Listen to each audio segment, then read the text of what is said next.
Hello. Hello बच्चों, स्वागत है आपके अपने परिवार एग्जाम पीक पावर में। मेरा नाम है योगेंद्र और आज के सेशन में हम आपके लिए लेकर आ चुके हैं मोस्ट इंपोर्टेंट क्वेश्चंस जो कि आपके एग्जाम में पूछे जाएंगे। तो चलिए देखते हैं आज के सेशन में कौन सा क्वेश्चंस आपके सामने हम लेकर आए हैं। तो आज के सेशन में देखेंगे कौन सा क्वेश्चन। तो झारखंड में जल प्रदूषण के स्रोतों एवं कारणों का वर्णन करें। क्या बोला जा रहा है, क्वेश्चन को आप लोग ध्यानपूर्वक समझने का प्रयास कीजिएगा। कहाँ पे, तो झारखंड में जो जल प्रदूषण होता है इसके कौन कौन से सोर्स हैं और किस कारण से ये होता है जल प्रदूषण झारखंड में, तो इसी के बारे में पूछा जा रहा है यह क्वेश्चन। तो आप लोग ध्यानपूर्वक समझने का प्रयास कीजिएगा। बहुत ही इजी से इजी लैंग्वेज में हम आप लोगों को बताने का प्रयास कर रहे हैं। अगर आप लोग इस पेपर का कंप्लीट सीक्वेंस वाइज तैयारी करना चाहते हैं तो आप लोग इसी वीडियो के डिस्क्रिप्शन बॉक्स में चले जाइए। वहां पे आप लोगों को प्लेलिस्ट का लिंक मिल जाएगा। वहां पे जिस प्रकार से आप लोगों का वीडियोज अपलोड पहले भी किया गया है और आगे भी अपलोड किया जाएगा, वो आपको प्लेलिस्ट में ऐड कर दिया जाएगा। तो वहां से जाकर आप लोग सीक्वेंस वाइज इस पेपर का कंप्लीट तैयारी कर सकते हैं बहुत ही बेहतर तरीके से। तो चलिए देखिए, इसका उत्तर यहाँ से स्टार्ट हो जाता है।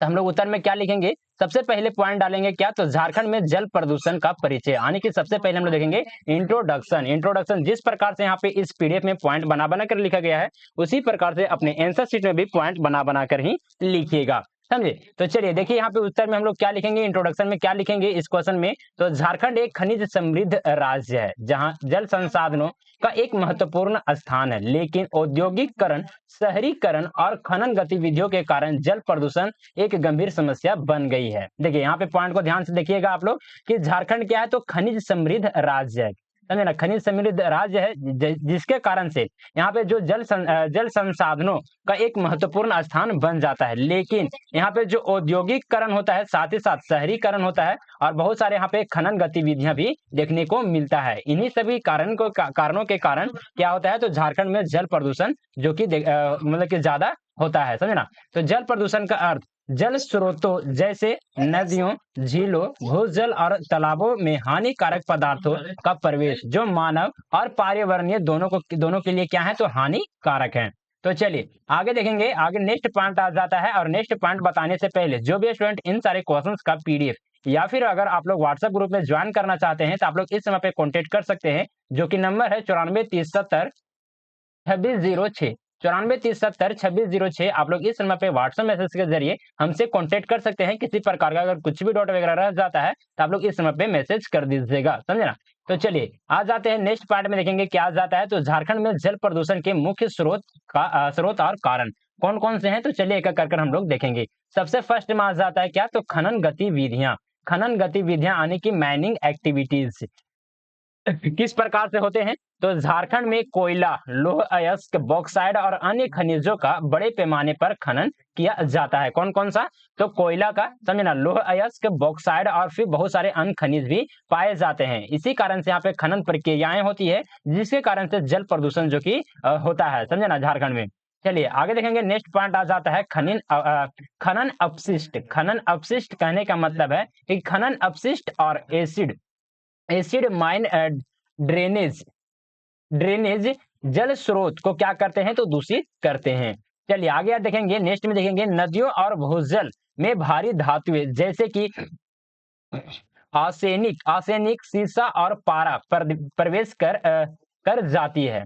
चलिए नेक्स्ट में देखेंगे, नेक्स्ट पॉइंट आ जाता है जल प्रदूषण का झारखंड में कौन सा कारण हो जाता है। नेक्स्ट में देखेंगे क्या, तो औद्योगिक उत्सर्जन किस प्रकार से होता है, तो बोकारो और जमशेदपुर जैसे औद्योगिक क्षेत्रों से निकलने वाला रासायनिक अपशिष्ट जो कि क्या करता है, तो जल प्रदूषण यहाँ पे करता है, समझे ना। उद्योगों से निकले हुए रासायनिक और अमोनिया, सल्फर और भारी धातुएं जल स्रोतों को क्या करते हैं, तो प्रदूषित करते हैं। चलिए नेक्स्ट में आ जाते हैं, नेक्स्ट पॉइंट देखेंगे क्या, तो कृषि अपशिष्ट जल प्रदूषण को किस प्रकार से प्रभावित करते हैं, तो चलिए इसे भी हम लोग समझते हैं। झारखंड के ग्रामीण इलाकों में रासायनिक उर्वरकों और कीटनाशकों का अधिक उपयोग होता है। आगे आ जाते हैं, वर्षा के साथ ये रसायन नदियों और तालाबों में क्या होते हैं, तो मिल जाते हैं। जल में नाइट्रेट और फास्फेट की अधिकता के कारण यूटोफिकेशन की समस्याएं होती है। नेक्स्ट में आ जाते हैं, नेक्स्ट पॉइंट आ जाता है, पॉइंट नंबर 4 में समझेंगे क्या बोला जा रहा है। तो घरेलू अपशिष्ट, घरेलू अपशिष्ट किस प्रकार से हमारे झारखंड में जल प्रदूषण का एक कारक बन जाता है। तो चलिए इसे भी क्या करेंगे, तो इसे भी हम लोग समझने का प्रयास करेंगे, समझे। एक सेकेंड।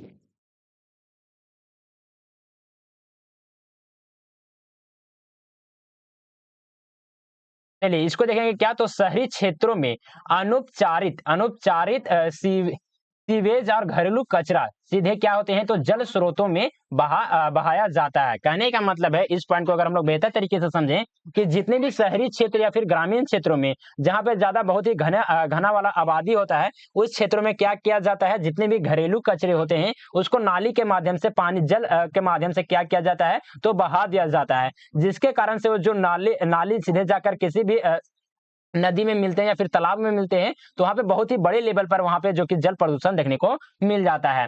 चलिए नेक्स्ट में देखेंगे, जल में बैक्टीरिया, वायरस और अन्य रोगजनक सूक्ष्म जीवों की संख्या क्या होती है, तो बढ़ जाती है। नेक्स्ट में देखेंगे, नेक्स्ट पॉइंट आ जाता है तापीय प्रदूषण। तापीय प्रदूषण किस प्रकार से करता है जल प्रदूषण को, तो ताप विद्युत संयंत्रों से गर्म पानी क्या होता है, उत्सर्जन होता है। उत्सर्जन कहने का मतलब है कि निकलता है। आगे देखेंगे, इसका तापमान जल स्रोतों को क्या करता है, तो प्रभावित करता है और जलीय जीवन को नुकसान पहुंचाता है। जो तापीय प्रदूषण किस प्रकार से होता है जल प्रदूषण को, तो ताप विद्युत संयंत्रों से क्या होता है, तो गर्म पानी निकलता है, गर्म पानी निकलता है। और जब ये गर्म पानी किसी भी नदी, तालाब या किसी भी जलाशय में जाकर वह प्रवेश करता है, तो वहां पे जितने भी जलीय जीव होते हैं उसको क्या करता है, तो नुकसान पहुंचाता है। समझे ना, तो ये भी क्या हो जाएगा, जल प्रदूषण का एक प्रमुख कारक हो जाता है तापीय प्रदूषण। समझे ना। नेक्स्ट पॉइंट आ जाएंगे, पॉइंट नंबर 6 में समझेंगे। पॉइंट नंबर 6 में बोला जा रहा है, ये अवैध रेत खनन। अवैध रेत खनन किस प्रकार से हो जाएगा, तो नदियों से अवैध रेत खनन के कारण जल स्रोतों की गहराई क्या हो रही है, तो बढ़ती है। समझे ना, इससे जल की गुणवत्ता पर प्रतिकूल प्रभाव पड़ता है। आगे देखेंगे, नेक्स्ट पॉइंट आ जाता है, पॉइंट नंबर 7 को हम लोग समझेंगे, शहरीकरण और अनियोजित विकास। शहरीकरण और यह नियोजित विकास, समझना। यह किस प्रकार से झारखंड में जल प्रदूषण का कारक बनता है, तो चलिए इसे भी हम लोग समझते हैं, देखते हैं। शहरी अपशिष्ट और निर्माण सामग्री का जल स्रोतों में प्रवेश, यानी कि शहरी जो भी जितने बहुत ही प्रकार के आप लोग देखेंगे कि शहर में बहुत ही ऐसे अपशिष्ट पदार्थ निकलते हैं। साथ ही साथ वहां पे अगर निर्माण की प्रक्रिया होती है, कंस्ट्रक्शन का कार्य होता है, तो उससे बहुत सारे अपशिष्ट पदार्थ निकलते हैं। और जितने भी अपशिष्ट पदार्थ निकलते हैं वो धीरे धीरे क्या करते हैं, तो जल स्रोत में जाकर प्रवेश कर जाते हैं, जिसके कारण से जल प्रदूषण भी हो जाता है, यानी कि जल प्रदूषण का एक भी कारक बन जाता है। आगे देखेंगे, झारखंड के शहरों में अनुप अनौपचारिक सीवेज और कचरे का सीधा निरस्तरण निरास्तरण, समझे ना। चलिए आगे देखेंगे, नेक्स्ट पॉइंट आ जाता है, धार्मिक और सामाजिक गतिविधियां। धार्मिक और सामाजिक गतिविधियां किस प्रकार से है, तो झारखंड में धार्मिक आयोजनों के दौरान फूल मूर्तियां और अन्य पूजन सामग्री को क्या किया जाता है, तो नदियों में विसर्जित किया जाता है, जिसके कारण से जल प्रदूषण का एक प्रमुख कारक ये भी बन जाता है। आगे देखेंगे, इससे जल में जैविक प्रदूषण भी होता है। चलिए, अब झारखंड में जो जल प्रदूषण होता है इसका कौन कौन सा प्रभाव है, तो चलिए इसे भी हम लोग समझते हैं, देखते हैं। तो सबसे फर्स्ट में आ जाता है, सबसे फर्स्ट प्रभाव देखेंगे, मानव स्वास्थ्य पर प्रभाव। मानव स्वास्थ्य पर प्रभाव किस प्रकार से पड़ता है, तो दूषित जल के कारण जल जनित रोग जैसे कि डायरिया, हैजा और टाइफाइड जैसे बीमारी क्या होते हैं, तो मानव स्वास्थ्य को बहुत ही ज्यादा प्रभावित करते हैं। आगे देखेंगे, भूजल में आर्सेनिक और फ्लोराइड की अधिकता से स्वास्थ्य समस्याएं जो कि क्या होती है, तो उत्पन्न होती है। आगे देखेंगे, नेक्स्ट पॉइंट आ जाता है, जलीय जीवन पर प्रभाव। जलीय जीवन पर प्रभाव किस प्रकार से पड़ता है जल प्रदूषण के कारण से, तो चलिए इसे भी हम लोग समझते हैं। पानी में घुलित ऑक्सीजन की कमी के कारण जलीय प्रजातियों की मृत्यु हो जाती है। यानी कि अगर जल प्रदूषण होता है, तो जल प्रदूषण में जितने भी जल प्रदूषण होने के कारण जो पानी में घुलित ऑक्सीजन होती है उसकी क्या होती है, तो कमी देखने को मिलता है। और जितने भी जलीय प्रजाति होते हैं, तो जल के अंदर से ही ऑक्सीजन को ग्रहण करते हैं। तो क्या होता है, अगर ऑक्सीजन कमी हो जाएगा तो जितने भी जलीय प्रजाति होते हैं वो क्या होते हैं, तो मर जाते हैं, मृत्यु उनकी हो जाती है। आगे देखेंगे, भारी धातुएं और रासायनिक जलीय जीवों को विषता बनाते हैं, समझे ना। नेक्स्ट में आ जाते हैं कृषि पर प्रभाव। कृषि पर प्रभाव किस प्रकार से पड़ता है? तो प्रदूषित जल का उपयोग फसलों की गुणवत्ता और उपज को क्या करता है? तो प्रभावित करता है। नेक्स्ट पॉइंट में आ जाते हैं पर्यावरणीय या संतुलन। पर्यावरणीय या संतुलन किस प्रकार से है? तो जल चक्र में व्यवधान और जैव विविधता को खतरा, ये भी क्या हो जाता है? तो पर्यावरणीय संतुलन भी देखने को मिलता है हमारे जल प्रदूषण के ही कारण से। चलिए नेक्स्ट में आ जाते हैं आर्थिक प्रभाव। आर्थिक प्रभाव किस प्रकार से पड़ता है? तो पेयजल संकट और उपचार लागत में वृद्धि। यानी कि जल प्रदूषण बहुत ही ज्यादा अगर हो जाता है किसी भी भूभाग में, किसी भी क्षेत्र में, तो क्या होता है? तो पीने वाला पानी जो कि पेयजल होते हैं उसकी संकट होती है। संकट कहने का मतलब है कि कमी देखने को मिलता है। साथ ही साथ अगर कोई दूषित पानी को अगर कोई ग्रहण कर लेता है, पी लेता है, तो उसके जो मतलब कि क्या होता है, उसका स्वास्थ्य बहुत ज्यादा क्या होता है? खराब हो जाता है, जिसके कारण से जो उसका उपचार लागत है उसमें वृद्धि हो जाता है। तो ये क्या हो जाता है? तो आर्थिक प्रभाव देखने को मिलता है। मछली पालन और कृषि से जुड़ी आजीविका पर भी क्या होता है? तो प्रतिकूल प्रभाव देखने को मिलता है। अगर किसी भी तालाब में या फिर किसी भी जलाशय में अगर वहां पे जल प्रदूषण हो जाता है, तो जितने भी वहां पे जलीय जीव होते हैं, जिस प्रकार से हो जाता है मछली पालन, ये भी क्या हो जाते हैं? तो इस पर भी नकारात्मक प्रभाव देखने को मिलता है। और कृषि से रिलेटेड यानी कि जो भी पानी से रिलेटेड पानी का उपयोग करके जो भी कृषि किया जाता है उस पर भी क्या होता है? तो बहुत ही ज्यादा नकारात्मक प्रभाव देखने को मिलता है। समझे?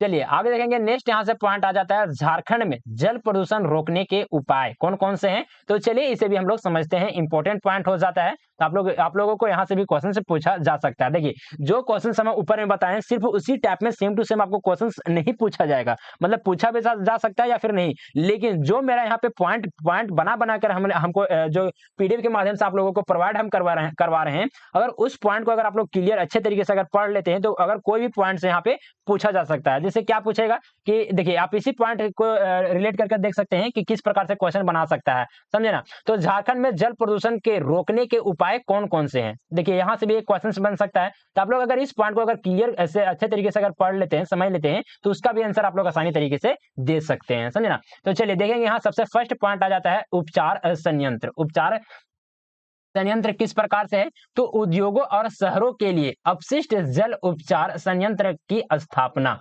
नेक्स्ट में आ जाते हैं सख्त नियम और कानून। सख्त नियम और कानून किस प्रकार से हो जाएंगे? तो जल प्रदूषण नियंत्रण के लिए प्रभावी नियम लागू करना। नेक्स्ट में आ जाते हैं अवैध खनन और कचरे के निरास्तरण भी बोल सकते हैं या फिर निपटारा भी बोल सकते हैं, समझना? ये बहुत थोड़ा सा टफ वहां पे वर्ड का प्रयोग किया गया है, तो निपटारा भी बोल दीजिएगा, समझे ना? निपटारे पर सख्त निगरानी, समझे ना? चलिए नेक्स्ट में आ जाते हैं। नेक्स्ट पॉइंट आ जाता है जन जागरूकता। जन जागरूकता किस प्रकार से हो जाएगा? तो जल प्रदूषण के दुष्प्रभाव यानी कि उसके कौन कौन से नकारात्मक प्रभाव हमारे जीवन पर पड़ते हैं, इसके बारे में लोगों को क्या करना चाहिए? तो जागरूक करना चाहिए। नेक्स्ट में आ जाता है जल स्रोतों के संरक्षण के लिए सामुदायिक भागीदारी भी क्या है? तो जन जागरूकता के ही अंतर्गत में आ जाएगा और जल प्रदूषण को हम क्या कर सकते हैं? तो कम कर सकते हैं।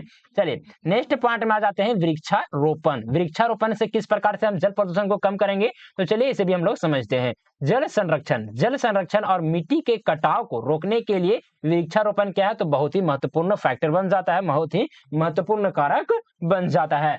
चलिए आगे देखेंगे। नेक्स्ट पॉइंट में आ जाता है पॉइंट नंबर 5 पुनः चक्रण और पुनः उपयोग किस प्रकार से? तो औद्योगिक और घरेलू जल का पुनर्चक्र और पुनः उपयोग, यानी कि बहुत सारे ऐसे अपशिष्ट पदार्थ होते हैं जो कि उद्योगों से निकलते हैं, घर से निकलते हैं, घरेलू से निकलते हैं। उन सारे अपशिष्ट पदार्थ को इस प्रकार से करना चाहिए कि उन्हें फिर से उपयोग लिया जा सके, समझे ना? यानी कि इस प्रकार के कोई भी प्रोडक्ट बनाना चाहिए जिससे हम क्या करें? तो अपशिष्ट पदार्थ जो कि पानी में ना जाकर, जल में ना जाकर, उसको हम लोग फिर से उपयोग कर सकें, प्रयोग कर सकें, समझे ना? चलिए नेक्स्ट पॉइंट में आ जाते हैं। पॉइंट नंबर 6 को समझेंगे धार्मिक गतिविधियों का प्रबंधन। धार्मिक गतिविधियों का प्रबंधन में क्या हो जाएगा? तो जल प्रदूषण को रोकने के लिए एक प्रमुख कारक बन जाता है। पूजा सामग्री के विसर्जन के लिए विशेष स्थानों का निर्माण करना चाहिए, ना कि उसे जल में प्रवाहित कर देना चाहिए, उसको मतलब कि बहा देना चाहिए, समझे ना? ये भी क्या हो जाता है? तो इंपॉर्टेंट फैक्टर बन जाता है जल प्रदूषण को रोकने का, समझे? तो चलिए आ जाते हैं निष्कर्ष, जो कि मोस्ट इंपॉर्टेंट पॉइंट बन जाता है। तो आप लोग निष्कर्ष ना बिल्कुल भी मत भूलिएगा, समझे ना? और निष्कर्ष बताने से पहले आप लोगों से एक छोटी सी रिक्वेस्ट है कि अभी तक आप लोग इस सेशन को लाइक नहीं किए हैं, तो पहले तो आप लोग इस सेशन को लाइक करें, अपने दोस्तों के साथ, अपने क्लासमेट के साथ सेशन को शेयर करें, साथ ही साथ चैनल को सब्सक्राइब करके बेल आइकन को ऑल पर प्रेस कर लें, क्योंकि आपको यहाँ पे इस पेपर का या फिर किसी अन्य पेपर का यहाँ पे आप लोगों का कंप्लीट तैयारी करवाया जाता है, समझे ना। तो टेंशन फ्री रहिए। हमारे इस चैनल को अगर आप लोग सब्सक्राइब कर लेते हैं तो आप लोगों को यहाँ पे सेमेस्टर का पूरा यहाँ पे मतलब कि अच्छे तरीके से तैयारी करवा दिया जाएगा, समझे ना। तो चलिए निष्कर्ष में हम लोग क्या लिखेंगे, झारखंड में जल प्रदूषण एक गंभीर क्या है, तो गंभीर समस्या है, जिसका समाधान सामूहिक प्रयासों और प्रभावी नीतियों के माध्यम से किया जा सकता है। जल संसाधनों का संरक्षण न केवल मानव जनित के लिए आवश्यक है, बल्कि यह राज्य के सतत विकास के लिए भी क्या है, तो महत्वपूर्ण है। जागरूकता, नीतिगत सुधार और सामुदायिक सहयोग से जल प्रदूषण को क्या किया जा सकता है, तो नियंत्रित किया जा सकता है। तो आप लोगों को ये सेशन कैसा लगा, प्लीज आप लोग हमें कमेंट के माध्यम से अपना फीडबैक जरूर दीजिएगा। आप लोगों को जैसा भी लगा होगा आप लोग कमेंट कर सकते हैं। किसी भी पॉइंट में कुछ भी अगर आप लोगों का डाउट रह जाता है तो आप लोग कमेंट के माध्यम से आप लोग बता सकते हैं, हम उसका रिप्लाई देने का प्रयास करेंगे, समझना। और जो भी स्टूडेंट इन सारे क्वेश्चंस का अगर आप लोग पीडीएफ या फिर नोट्स वगैरह चाहते हैं तो आप लोग इस समय पे कांटेक्ट कर सकते हैं, जो कि नंबर है 9430702606 9430702606। आप लोग इस समय पे व्हाट्सएप मैसेज के जरिए हमसे कांटेक्ट कर सकते हैं। ये नंबर आपको इसी वीडियो के डिस्क्रिप्शन बॉक्स में मिल जाएगा, साथ ही साथ स्क्रीन पर भी नीचे यहाँ पे बॉटम में शो कर रहा होगा, तो वहां से आप लोग नोट कर सकते हैं। और आप लोग इस नंबर पे व्हाट्सएप मैसेज कीजिए, साथ ही साथ आप लोग इस व्हाट्सएप नंबर पे मैसेज कीजिएगा तो आपको व्हाट्सएप ग्रुप में भी ज्वाइन कर दिया जाएगा, ताकि इन फ्यूचर किसी प्रकार का कुछ भी डाउट वगैरह होता है